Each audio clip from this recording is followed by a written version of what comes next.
Welcome to Dark Hearts with Stacy Lee, and happy Halloween, my friends. This is a story that many of you have heard, but there is an element to it that occurs on Halloween. So I've saved my version of this story for today, the spookiest day of the year, and this is one spooky story. Serial killers are rare, but what is even more rare? A duo of serial killers. Two killers working together to commit horrific crimes, and that's what we're talking about today. The things these two monsters did will make your skin crawl, and they took their last victim on Halloween. This is the story of Lawrence Bittaker and Roy Norris, the Toolbox killers. I'm your host, Stacy Lee. Let's begin.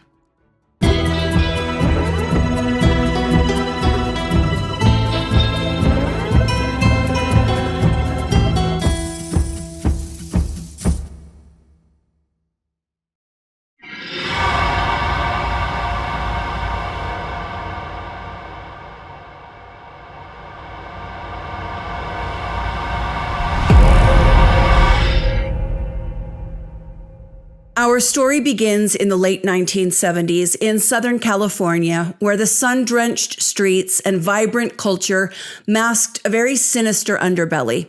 Lawrence Bittaker, a man who had always struggled to fit into societal norms, began to find himself drawn to a life of crime. He was born in 1940 in Pittsburgh, Pennsylvania.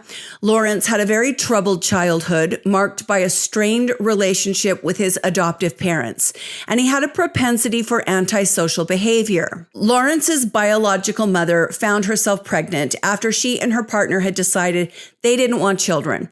So Lawrence was given up for adoption just after he was born. The couple that adopted him were distant. The adoptive father worked in the aviation industry, which meant the family was constantly moving around.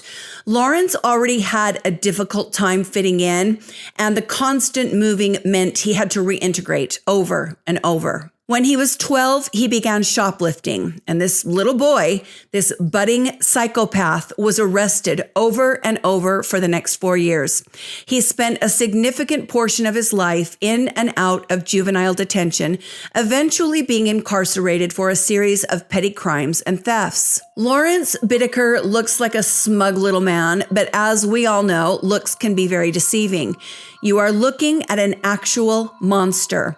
John Douglas, the OG granddaddy of profiling, called this goofy-looking little man the most disturbing individual he has ever profiled, and as you well know, that is saying something. Lawrence claims that his adoptive parents never loved him and that his crimes were a result of trying to get their attention.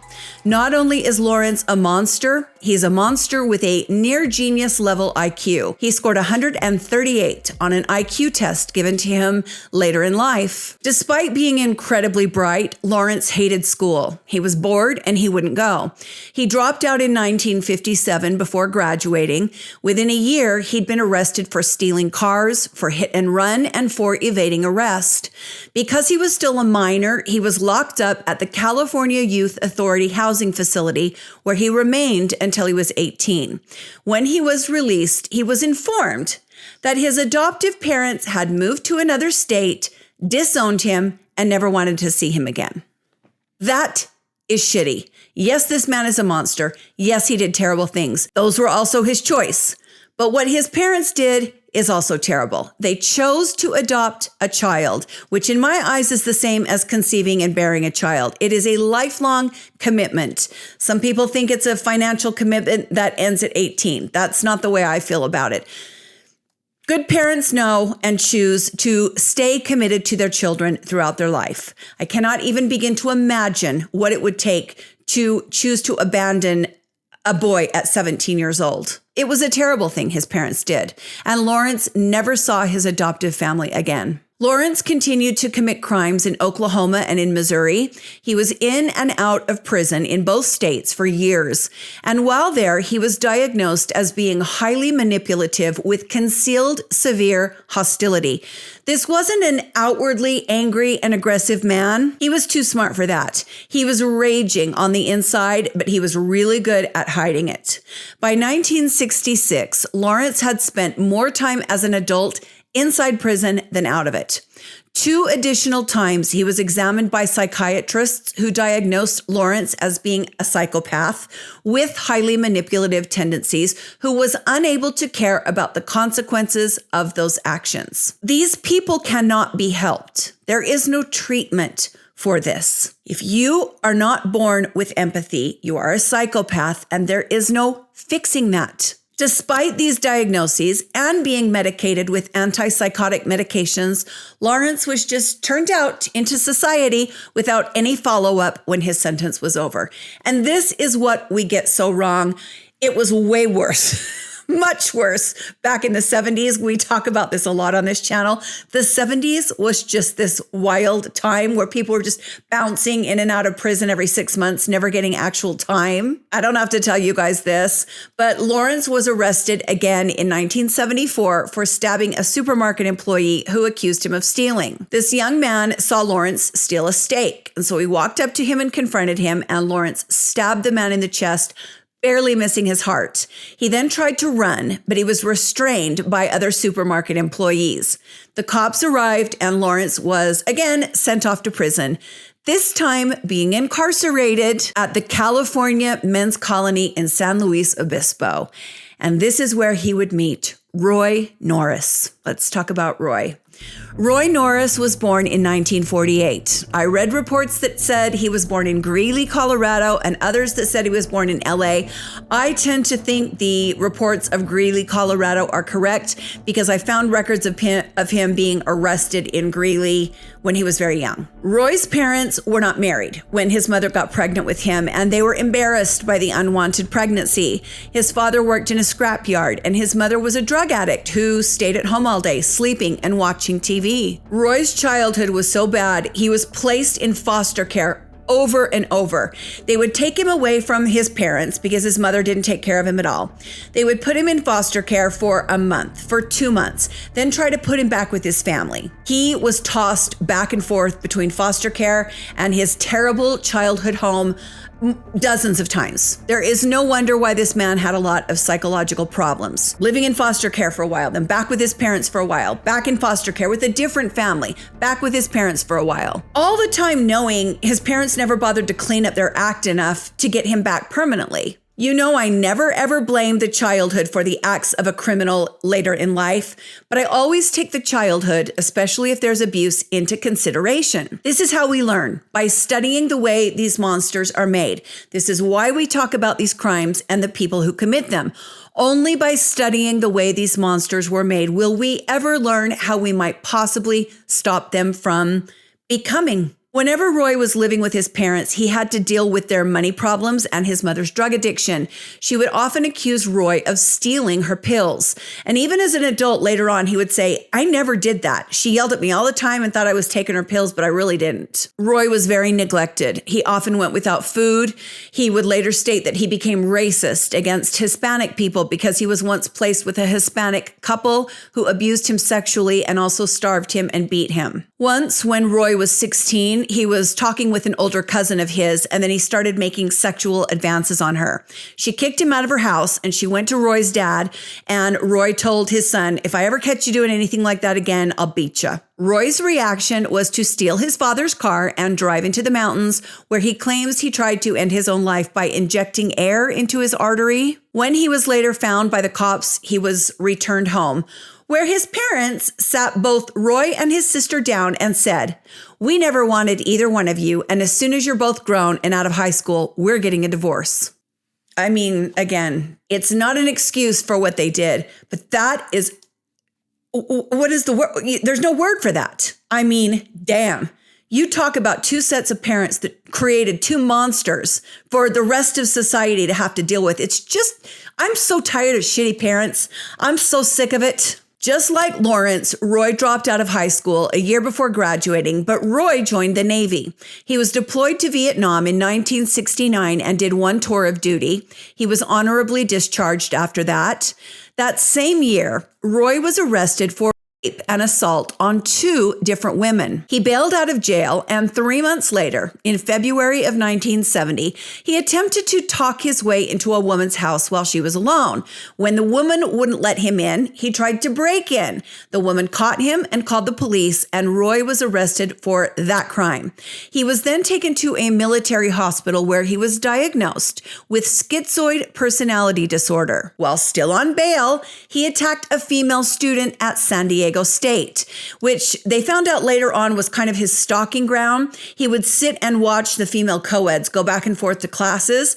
And one night he walked up to a woman and picked up a big rock and hit her on the back of the head with it, and she fell to the ground. Well, people saw this attack and they were able to give a description of Roy and lead the police to him.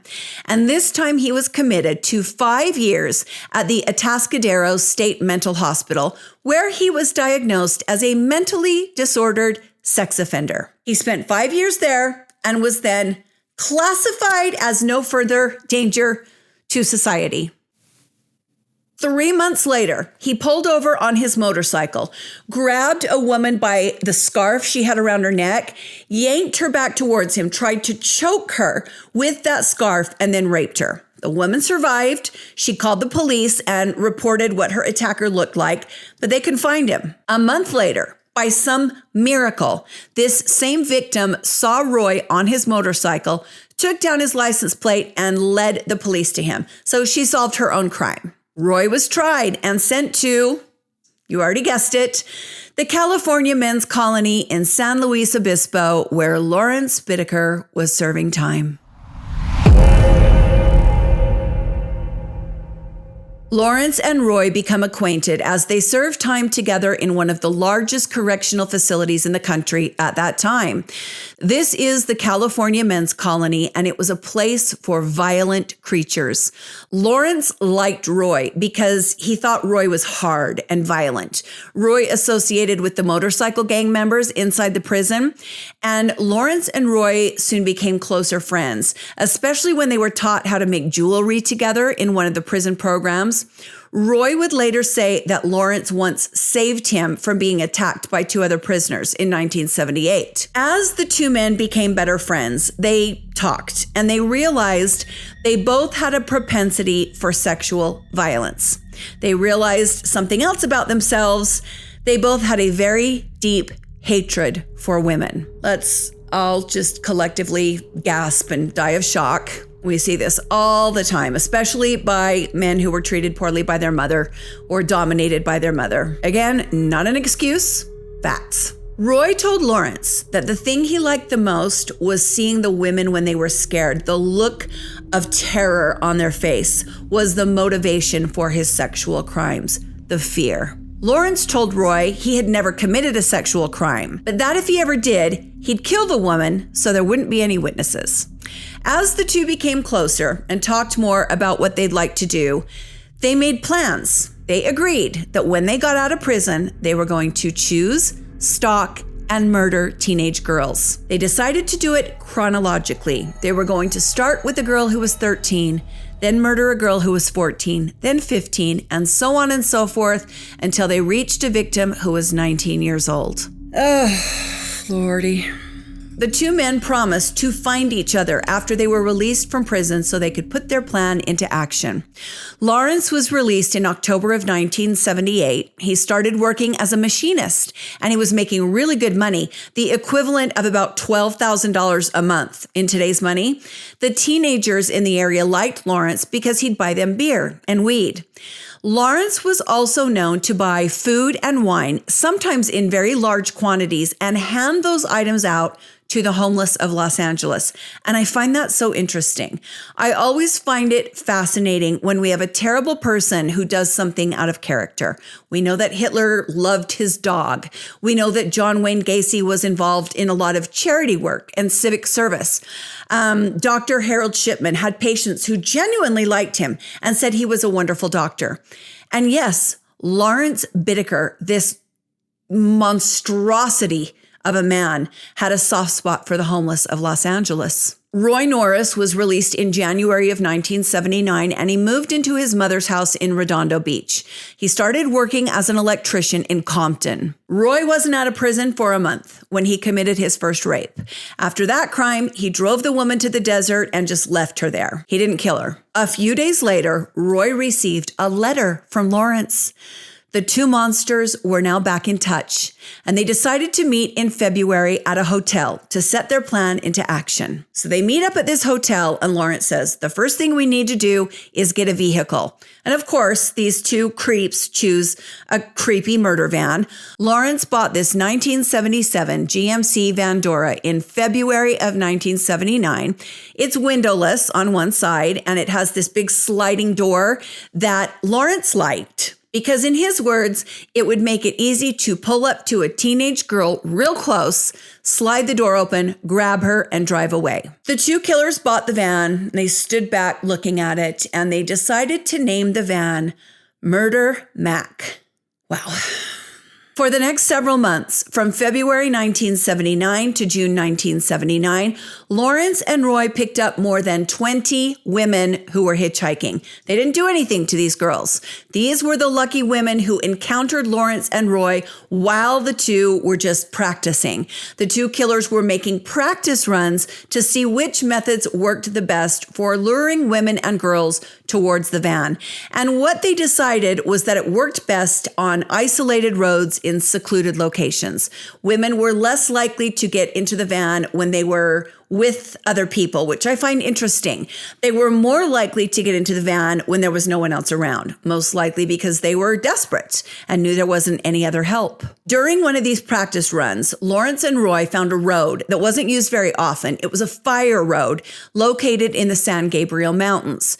They knew they were going to need a location, and this one worked very well for hiding things. Lawrence used a crowbar to break the lock off of the gate on the fire road, and then he took out his own lock that he had a key for, and he put that lock on the gate, so later on it would be easy for them to get in. With over 20 dry runs under their belts and a location picked out, Lawrence Bittaker and Roy Norris decided it was time to kill their first victim.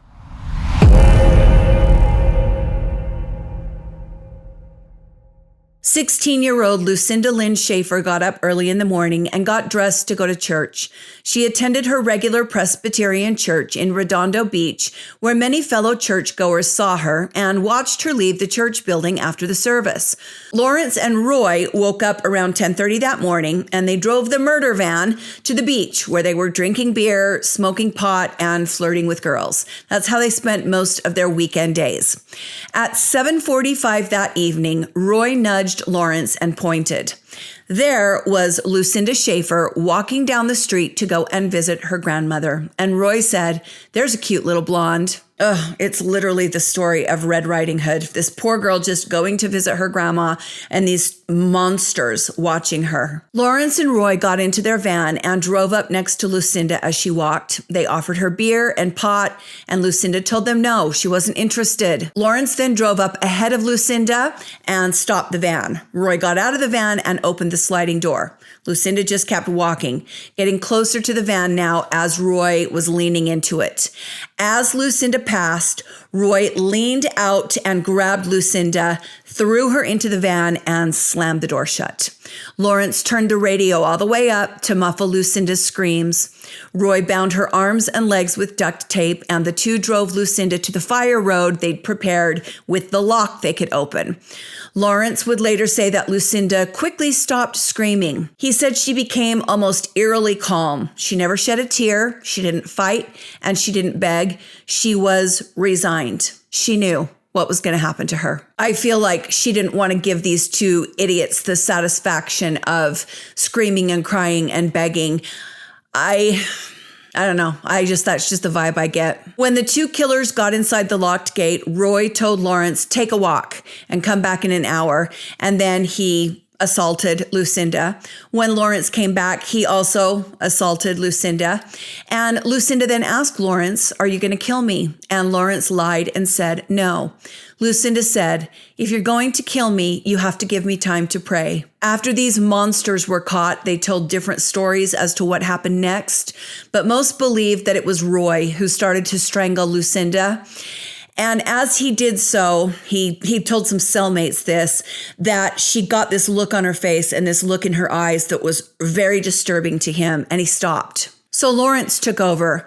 He took a wire coat hanger and wrapped it around Lucinda's neck, and he took vice grips out of the toolbox and twisted the metal wire around her neck until she was dead. As I'm sure a lot of you are aware, the toolbox in the van becomes an integral part of the murders. Lawrence and Roy wrapped Lucinda's body in a plastic shower curtain and threw her over a cliff that Lawrence had selected earlier. They had done it, the thing they had planned for so long, and now it was time to do it again. Just days later, on July 8th, Lawrence and Roy came across 18-year-old Andrea Joy Hall, who was hitchhiking on the PCH. They pulled over to pick her up, but just as they did, a second car pulled over to offer Andrea a ride, and she got in with the second car. This is so chilling. Lawrence and Roy then followed the other driver until that car pulled over and dropped Andrea off in Redondo Beach. Roy jumped in the back of the van and hid under a blanket. Lawrence pulled over and asked Andrea if she wanted a cold drink. And as she went to take the drink from Lawrence, Roy jumped out of the van, grabbed her arm, twisted it behind her back, and then yanked Andrea into the van where she was bound and gagged. She was taken to the same location in the San Gabriel Mountains where she endured horrific assaults that I cannot detail here. She was forced to walk naked up the road and then pose for Polaroid photos. Roy then drove off to buy more alcohol, leaving Lawrence alone with Andrea. She was assaulted again and then forced to name a list of reasons why she should be allowed to live. As she begged for her life and gave these reasons why she should live, Lawrence snapped photos of her to capture the terror in her eyes. It is just, we hear so many of these stories that sometimes we get desensitized to how horrific and how disturbing that actually is. Lawrence then took an ice pick from the toolbox in the van and thrust it through Andrea's ear into her brain. He rolled her over and repeated that action on the other side, and then he threw her body off a cliff. On September 3rd, 1979, Lawrence and Roy saw two girls sitting at a bus stop near Hermosa Beach. They were 15-year-old Jackie Doris Gilliam and Jacqueline Leah Lamp, who were only 14 years old. They'd been hitchhiking along the PCH, and so Lawrence pulled up next to them, and both girls got inside the van. Now remember, one is Jackie, one is Jacqueline. Roy offered them pot, which they accepted. Soon the girls realized Lawrence wasn't driving on the PCH anymore, and so they started saying, where are we going? Lawrence and Roy tried to calm the girls, but they were not fooled. Jacqueline went to try and open the van door to get out, and when she did, Roy took a bag filled with lead weights and hit her on the head, knocking her unconscious. He then pounced on Jackie and overpowered her. As Roy was binding Jackie, Jacqueline regained consciousness and tried to get out of the van again. Roy then twisted her arm behind her back and dragged her back into the van. Now, this was all taking place in an area with other people around, and Lawrence and Roy knew they had to get these girls under control. So Lawrence stopped the van and punched Jackie in the face, hard enough to knock her out, and then he finished binding both of the girls. The two killers then drove the girls to their spot in the San Gabriel Mountains, but this time they held them for almost 2 days. What these girls endured, I cannot detail here. It's one of the worst stories that I've heard. Not only were they sexually assaulted multiple times, vice grips and ice picks were used to cause pain and injuries in very sensitive areas on both victims. They were tortured horrifically. Lawrence and Roy had begun using a tape recorder at this time to record their victims' screams. At the end of the second day, Both girls were murdered, Jackie by having an ice pick jammed through her ear before being strangled. Jacqueline was hit with a sledgehammer and then strangled. Roy thought she was dead, but she wasn't. When she opened her eyes again, she was struck over and over. As the body count began to rise, the police began to take notice. The disappearances of young women in that area were alarming, and investigators were desperate for leads. But Lawrence and Roy managed to evade capture for an extended period, thanks in part to their meticulous planning and the fear they'd instilled in their victims. People in the area were aware that multiple girls had gone missing from that same area. This was back before the term serial killer was being widely used or was widely known to the public, but the police knew they had a very serious problem on their hands. And then came Halloween night.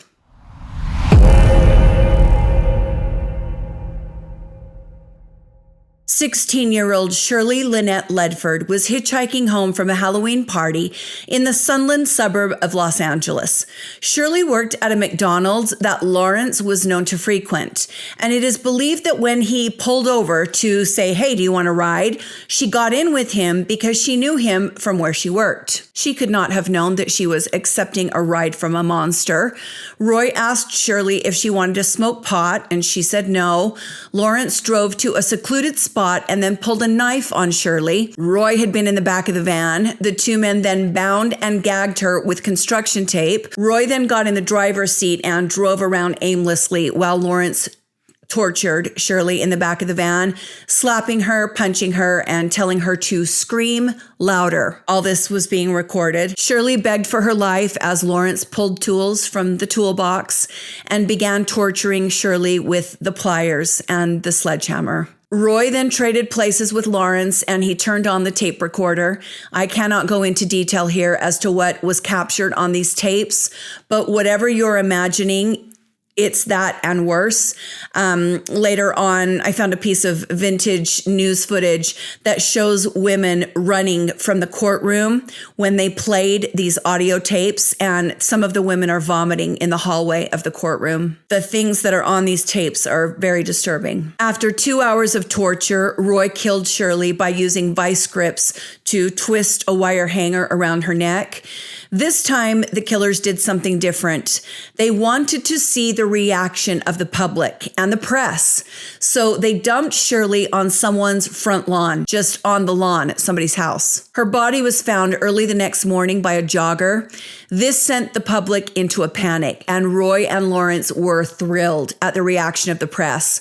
An autopsy revealed that poor Shirley had been sexually assaulted, strangled, and that before her death, she'd been beaten about her face, head, and breasts. Her genitalia and her rectum had been torn with the pliers. Her left hand had been punctured with an ice pick over and over. People were stunned by the severity of the injuries. The cops felt powerless to catch these monsters. A few weeks later, with the public now firmly riled up into a frenzy, Roy ran into an old friend of his, a man named Joseph Jackson from prison. Roy started running his mouth, telling Joseph everything he and Lawrence had been doing. Joseph had heard about the finding of Shirley's body. Remember, the other victims hadn't been found at this point. They just knew that women were missing. And Joseph had been very disturbed. He was a criminal, but he wasn't a monster. When he heard the things that had been done to Shirley's body, he was very disturbed. So he went to his attorney and told him, I know who's been taking these women and I know who killed Shirley. And the attorney said, you have to go to the cops. And that's exactly what Joseph did. There are a lot of unsung heroes in these cases. A lot of times people could look the other way and they don't. I shudder to think of what would have happened had this chain of events not occurred. These maniacs were only getting started, and they were enjoying this so much. This was not something they were going to stop doing. The cops assigned a detective from Hermosa Beach named Paul Bynum to investigate the killers. Paul began to look into who Roy was and who Lawrence was and what Joseph had told him. And he realized that everything was matching up with the dates the girls had gone missing, the girls that hadn't been found. There had even been rapes that had been reported to the police where the assailants descriptions matched those of Roy and Lawrence, but the cops hadn't been able to catch the assailants. They hadn't been able to find anyone that matched those descriptions. So Paul not only had these missing women, he had these reported rapes. Paul got into contact with one of the victims, a woman named Robin Robeck. She was now living in Oregon.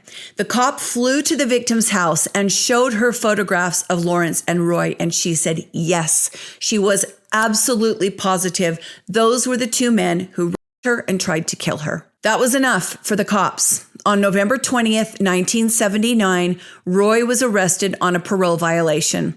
Lawrence was arrested at the Burbank motel where he lived.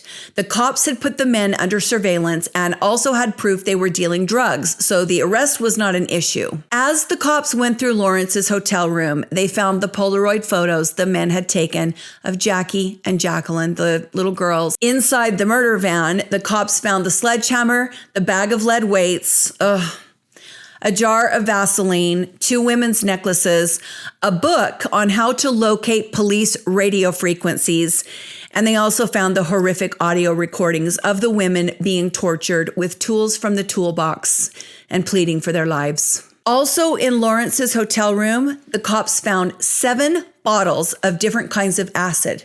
Lawrence and Roy were planning on experimenting with these acids during the torture of their next victim. The cops found more jewelry, including a bracelet taken from Shirley's body, and Polaroids taken of girls at Burbank High School without their knowledge. These guys are just the creepiest of the creepers. These are the guys you worry about. These are the guys you tell your daughters to watch out for. These are the kinds of guys that make us walk to the other side of the street to avoid. By November 30th, Roy was already showing signs that he was starting to crack. These pieces of shits are such cowards. They want people to think they're so tough, and they treat these women so horrifically. And then when they're around real men, they crumble like the little wieners that they are. Just 10 days after Roy's arrest, he waived his Miranda rights and began to confess.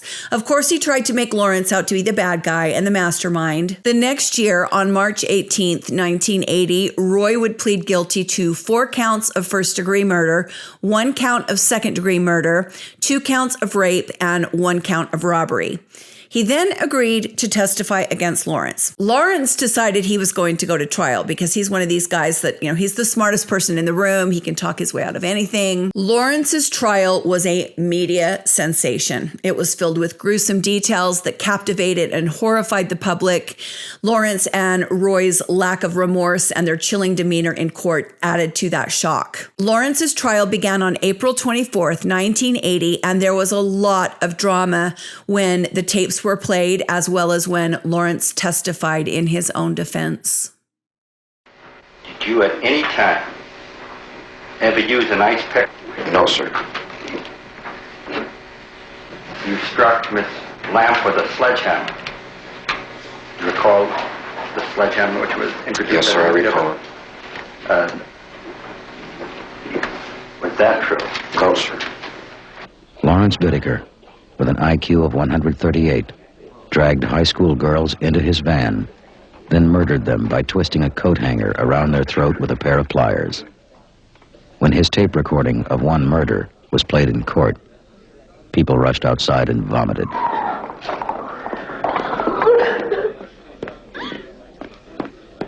They touched Miss Ledford on the breast with cold metal pliers. And if you listen to the tape, you'll hear those pliers being replaced in a toolbox a few seconds later. Oh, what did you touch her on the breast for with a pair of pliers? To shock her with the cold metal. On May 7th, 1980, Roy Norris was sentenced to 45 years to life with eligibility for parole in 2010, which I find to be absolutely unbelievable. Luckily, he didn't get that parole, and he died of natural causes, many say of COVID, on February 24th, 2020, when he was 72 years old. Lawrence's trial continued and then completed.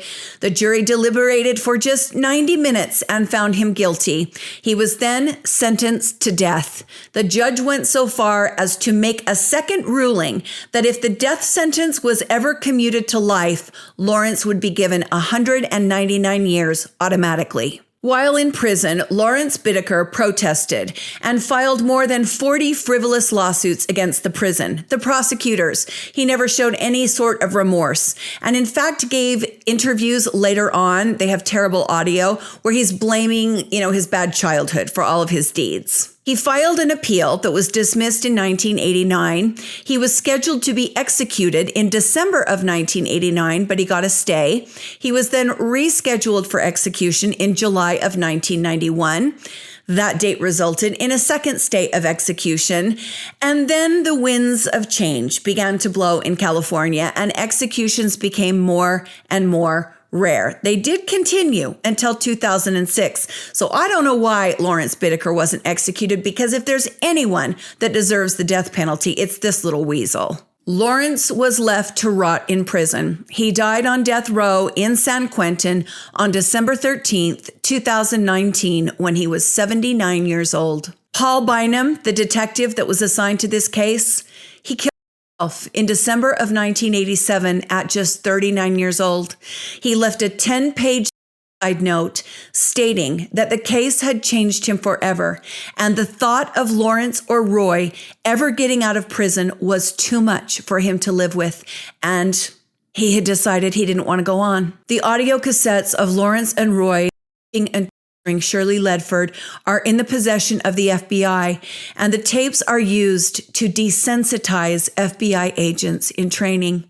People who have heard the tapes say they wish they wouldn't have. There are some things I left out on this episode because this platform doesn't allow certain details, and even if it did, I don't want to subject you to all of the things I have to learn when researching these stories.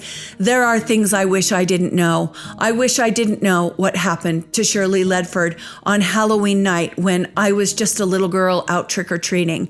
I wish I didn't know what happened to her is recorded for time and all eternity. And I wish I didn't know that the monsters we see on Halloween are the least scary of all the monsters that exist on this earth.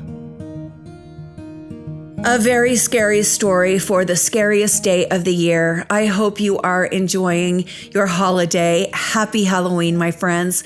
Please hit the like button and the subscribe button if you haven't already. It helps so much. I've only got a few months left to try and give this one last go here on YouTube.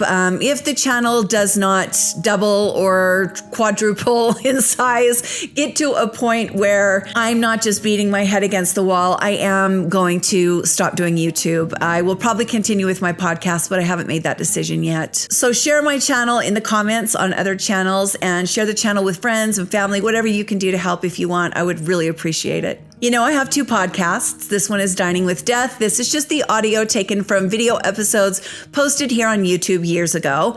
But this is the current podcast. This one is Dark Hearts with Stacy Lee. I post new episodes every Monday and every Wednesday, and you will hear some podcast exclusives there, stories you will not see here on YouTube. I want to thank all of my patrons, those of you who give a few dollars a month to help keep the episodes coming. You can join my Patreon if you would like, and any amount of donation every month is great. And as most of you know, our community is involved in a perpetual fundraiser. If you watch this short little video here on my channel, it will tell you everything we are doing to raise money to donate to police departments that have cold case DNA in storage that has never been tested. I appreciate each and every one of you. Some of you have been with me for years, and I feel like you're family. Stay safe, my friends, and be kind to each other. And I will see you next time on Dark Hearts with Stacy Lee. Bye.